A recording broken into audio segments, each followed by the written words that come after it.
मित्रांनो, तुमचं सगळ्यांचं या क्लासमध्ये स्कॉलरशिपच्या तासामध्ये खूप खूप स्वागत आहे. मला सांगा, एखाद्याला 12वीला काहीतरी मार्क पडलेत तर त्याला सगळेजण काय विचारतात रे? काय विचारतात 12वी झाल्यावर? हां, ए तुला किती टक्के पडले? मग टक्के यासाठी कोणता शब्द आहे? तीन अक्षरी कोणता शब्द आहे? हां, पर्सेंट. इंग्लिशमधून, मराठीतून?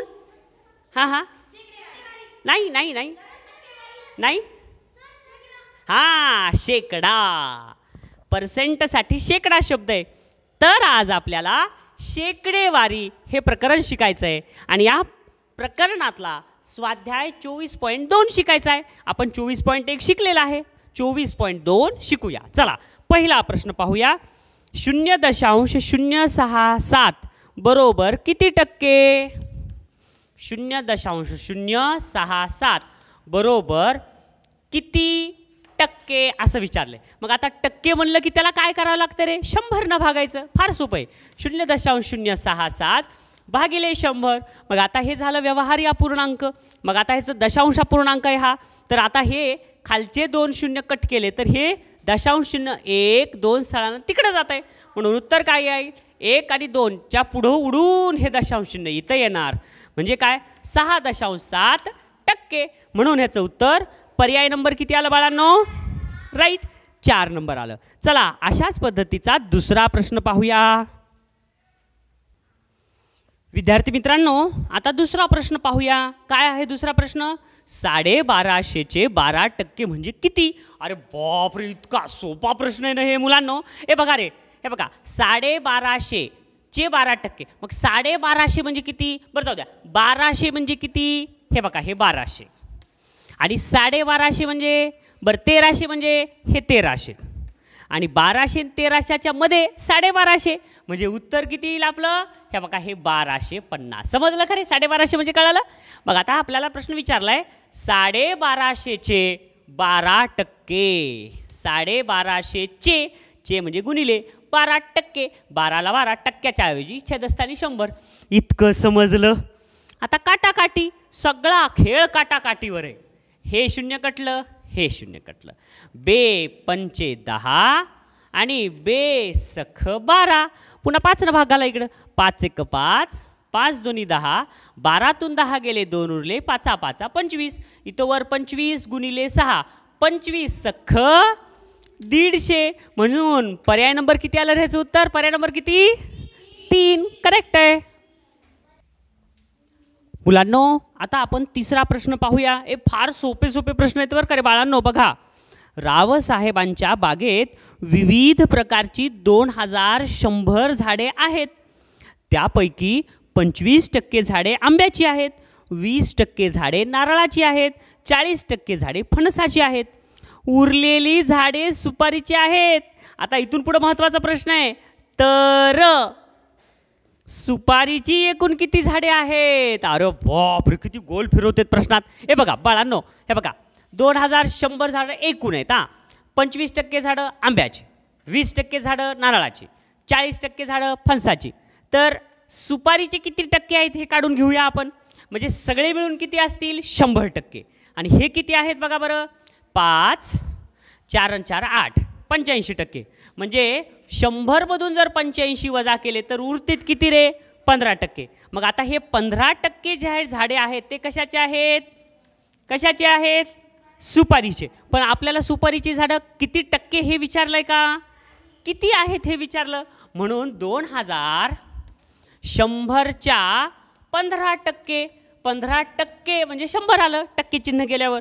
मग आता हे शून्य कटलं, हे शून्य कटलं, हे शून्य कटलं, हे शून्य कटलं. 21 गुणिले 15. 15 1 15ला 5, हात चाला 1, 15 2 30 आणि 1 31. उत्तर आहे 315. पर्याय नंबर किती आला बाळांनो? करेक्ट आहे. पुढचा प्रश्न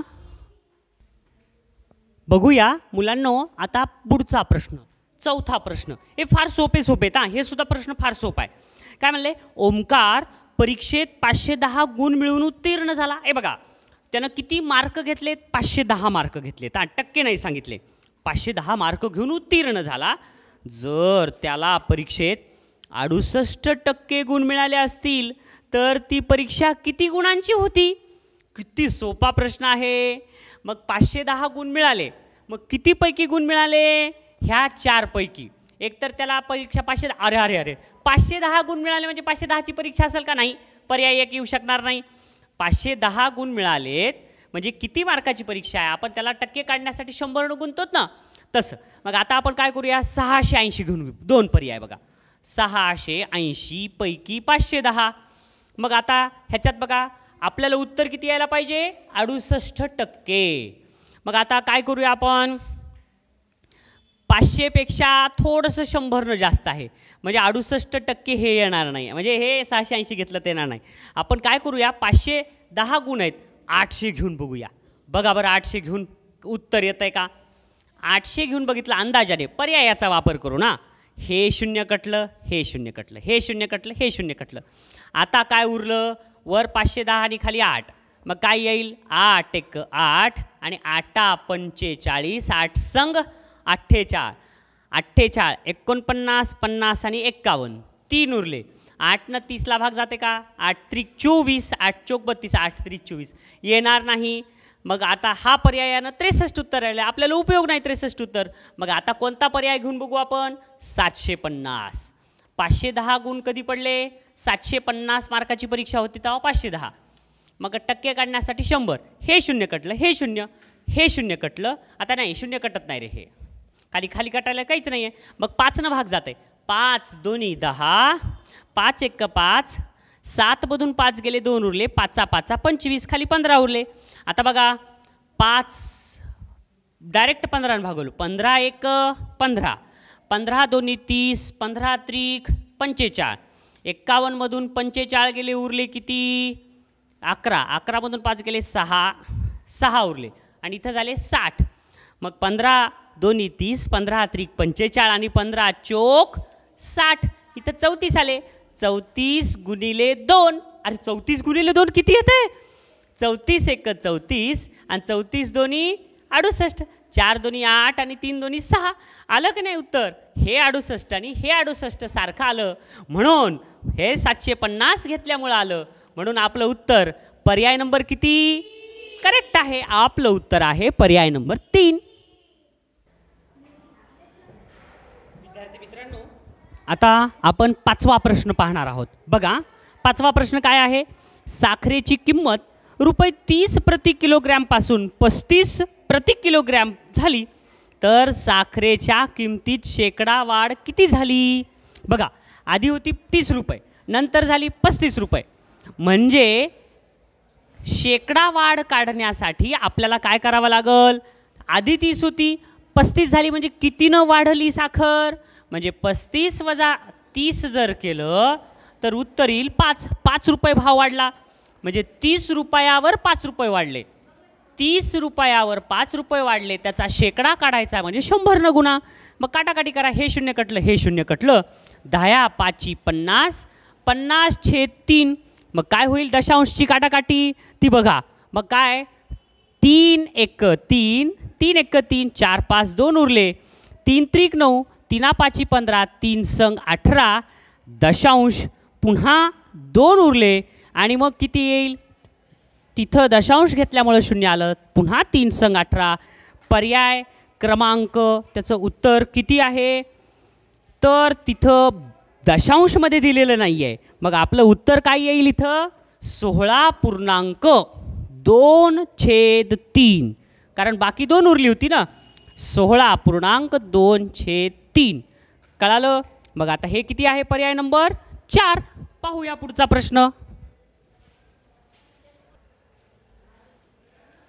मुलांनो, काही प्रश्न तर अत्यंत सोपे आहेत. आता हा प्रश्न फार सोपा आहे बरं का.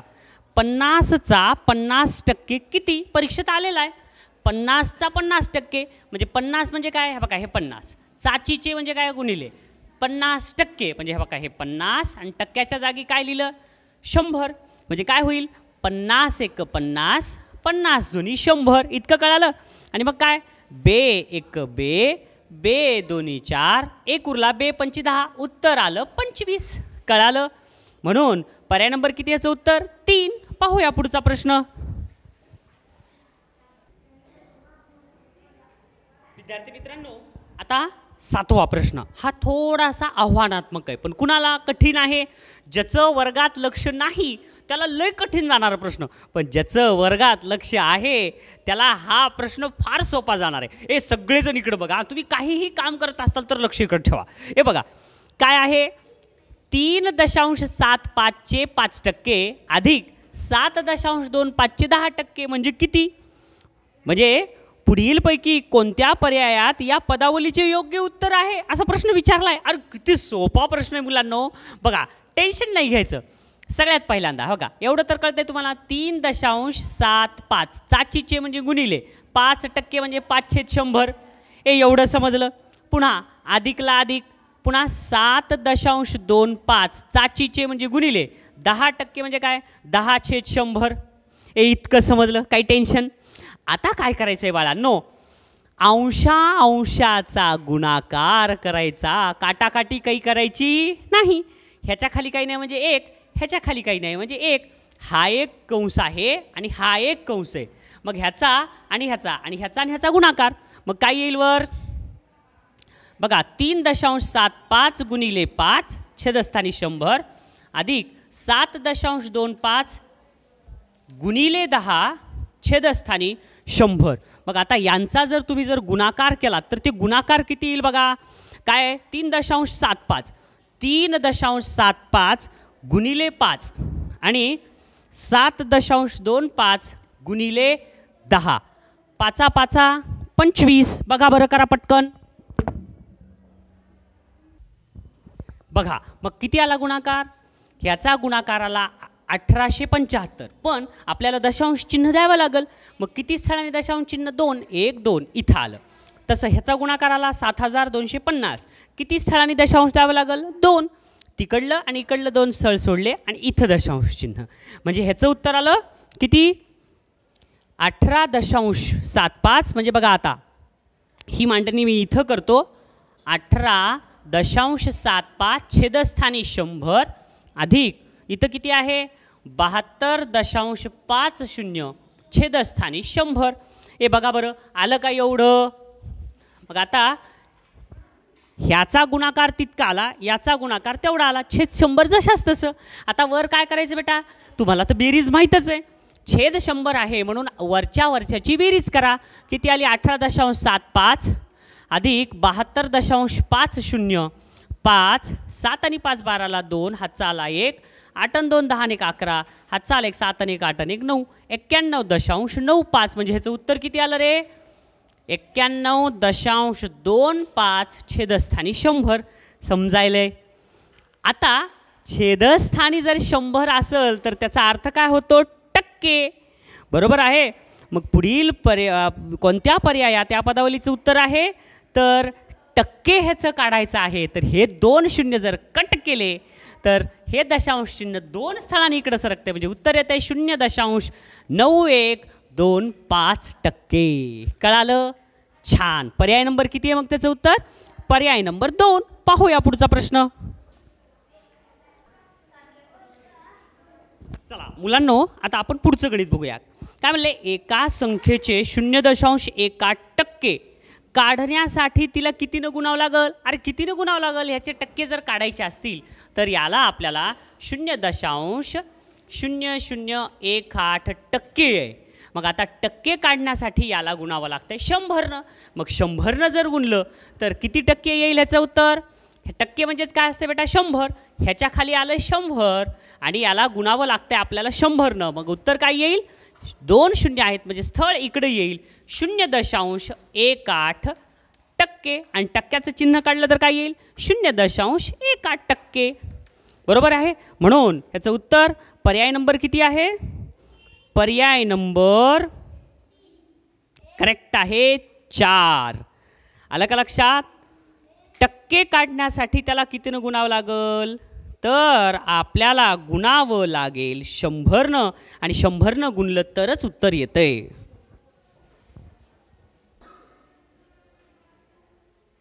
बघा 1 मिनिट मुलांनो, प्रश्न असा आहे 0.1% याला कितीनं गुणावं लागेल टक्केवारी काढण्यासाठी. एका संख्येचे 0.1% काढण्यासाठी तिला कितीनं गुणावं लागल.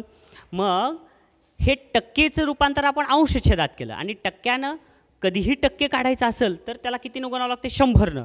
म्हणून आपण काय केलं इथं 0 हे 2 शून्य होते ते दशांश स्थळ 2 स्थळांनी इकडं आलं गुणिले 100 त्याला 100नं गुणलं तर एवढे टक्के आले. म्हणून त्याचं पर्याय नंबर किती आहे? पर्याय नंबर 4.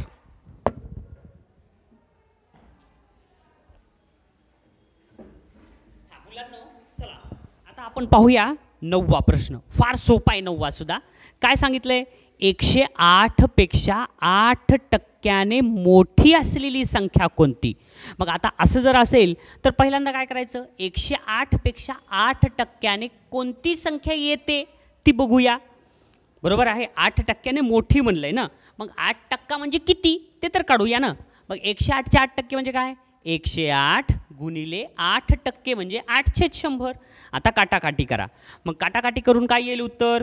बघा, बे चोक 8 बे पंचे 10 शून्याला 0 एवढं तर आलं. पुन्हा बेनं भाग जाईल का? बे दोन्ही 4 इथं बे दोन्ही 4 आणि बे पंचे 10 आलं. आता 108 गुणिले 2 आणि खाली छेदस्थानी 25 आले तर 108 गुणिले 2 किती येईल? 8 दोन्ही 16ला 6 हातचा आला 1 0ला गुणलं 0 म्हणजेच हातचा 1 आणि पुन्हा बे 1 बे 216/25. आता ह्याचं उत्तर किती येतंय ते आधी काढू. बघा 25 भागिले 216 म्हणजे किती?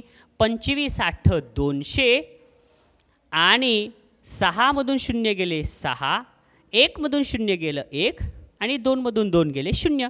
आता इथं दशांश दिलं तर मग काय होईल? इथं एक 0 येईल. 25 चोक 100 25 पाचा 125 25 सख्ख 150. आता काय? शून्यातून 0 गेलं 0 6तून 5 गेले 1 1 मधून 1 गेले 0.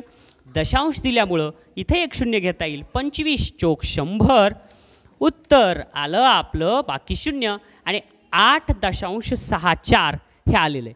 मग आता तसं जर असेल तर मग आता काय? या 108 मध्ये जर आपण 8.64 मिक्स केले तर उत्तर किती येईल बघूया. बघा 108 अधिक 8.64 ह्याच्या पुढं काही नाही म्हणजे दशांश पुढं 0 0 4 6 दशांश 8 आणि 8 16 हातचा 1 इथं येईल 1 1 116.64 म्हणजे ह्याचं उत्तर पर्याय नंबर आलं 2. समजलं सगळ्यांना? छान. पाहूया पुढचा प्रश्न. चला पुढचा प्रश्न बघूया. 10वा प्रश्न. 50%चे 50% भागिले 25चे 25% बरोबर किती? मग आता ह्याचं उत्तर किती येईल बघा. 50%चे 50% म्हणजे आता काय? 50% म्हणजे किती बेटा? 50/100. चाचीचे म्हणजे गुणिले 50% म्हणजे किती? परत 50/100. पुन्हा हे कंस भागिले 25 हे 25ला 25 चाचीचे म्हणजे गुणिले 25% म्हणजे काय? 25/100. एवढं समजलं. आता तुम्हाला काय करावं लागेल? काटाकाटी होते का कुठं? बघा 25 1 25 25 चोक 100 म्हणजे इकडे काय उरलं? 25/4 उरलं आणि इथं काटाकाटी काय होईल? 50 1 50 आणि 50 दोन्ही 100 आणि इकडं बे 1 बे बे दोन्ही 4 1 उरला बे पंचे 10 म्हणजे इथं उरले 25/100 इकडं आले 25/100 भागिले इकडं काय आलंय 25ने 1 ला गुणलं 25 आणि छेदस्थानी आले 4. एवढं समजलं. आता काय होत असतंय की भागाकाराचं रूपांतर गुणाकारात जर केलं तर पलीकडचा अपूर्णांक व्यस्त होतो. म्हणजे ह्याचं उत्तर काय येईल? इकडून सांगतो तुम्हाला. 25/100 ह्या भागाकाराचं गुणाकारात केलं आणि 25/4 आहे. 25/4 कसं होईल? उलट. बरोबर आहे. 4/25 4/25 मग काटाकाटी झाली. हे 25 1 25 हे 25 1 25 उत्तर काय आलं? 4/100. मग 100 म्हणजेच काय म्हणतो आपण? टक्के. म्हणजेच उत्तर किती आलं? बरोबर 4%. म्हणून ह्याचं उत्तर पर्याय नंबर किती आलं? 4 म्हणजे सॉरी 2.